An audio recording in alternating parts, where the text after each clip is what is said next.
Assalamu alaikum warahmatullahi wabarakatuh. And dear students, this is teacher Adam and this is our 18th lesson. Today we're going to start inshallah learning about present continuous tense. Present continuous tense. Maanta ardayda sharafta badan waxaan leeyahay kusoo dhawaada casharka 18aad.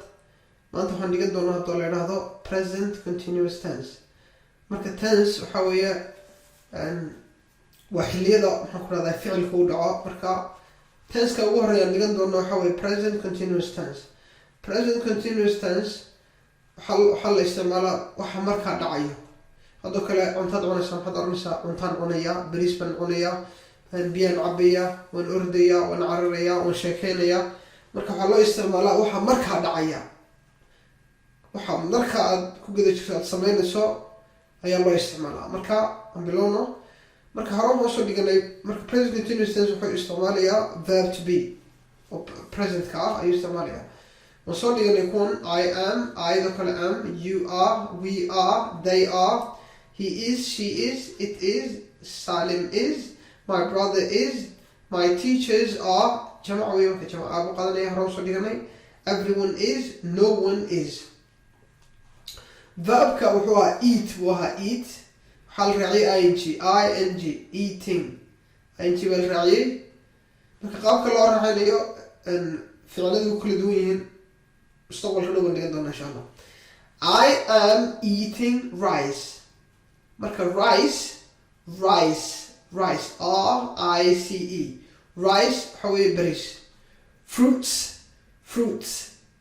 F-R-U-I-T-S, fruits waa midhaha عندها تفاحة لينتا موسكا. bananas B-A-N-A-N-A-S bananas موسكا ويه. chips na waxa weeye waa maxaa bardhaha la shiilo weye chipsiga loo yaqaano. bastada. chicken digaag.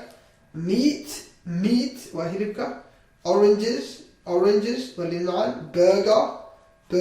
burger waa maxaan ku dhaha burgerka weeye.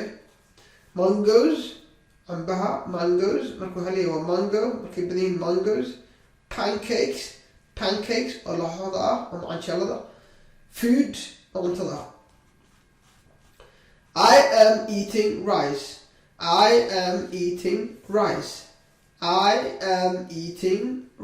waxaan cunayaa bariis. You are eating fruits. aduu waxaad cunaysaa midho. We are eating bananas. waxaan cunanaa muusas baan cunanaa. They are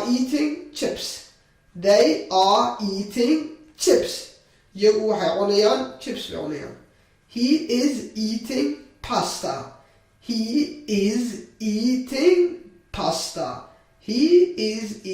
pasta. isagu wuxuu cunayaa pasta. She is eating chicken. iyadu waxay cunaysaa chicken bay cunaysaa. Or she's eating rice and chicken, something like that. It is eating meat. wuxuu cunayaa kasoo hadduu yahay oo kale it is eating meat iyaga wuxuu cunayaa hilib. hadday biso tahay it is eating meat iyadu waxay cunaysaa muus. Salim is eating oranges. Salim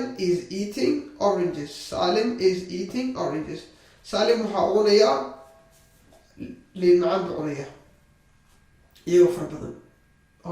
oranges. My brother is eating a burger. walaalkay wuxuu cunayaa burger buu cunayaa. My brother walaalkay is eating a burger. wuxuu cunayaa burger. My teachers are eating mangoes.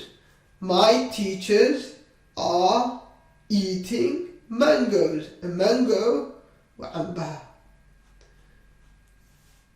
weye. My teachers are eating mangoes. macalimiinteeda waxay cunayaan cambe fara badan. Everyone waxaa weeye qof walba. Everyone is eating pancakes.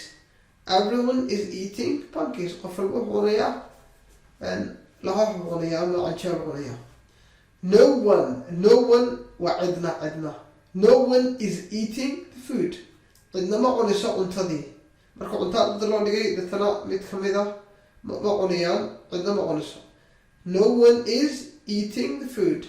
No one is eating the food. No one وعدنا is eating the food.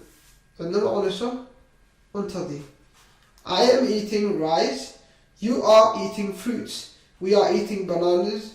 They are eating chips. He's eating pasta. She's eating chicken. It is eating meat. Salim is eating oranges. My brother is eating a burger. My teachers are eating mangoes. Everyone is eating pancakes. No one is eating the food. And I stop the lesson there. And I leave you with Assalamu alaikum wa rahmatullahi wa barakatuh.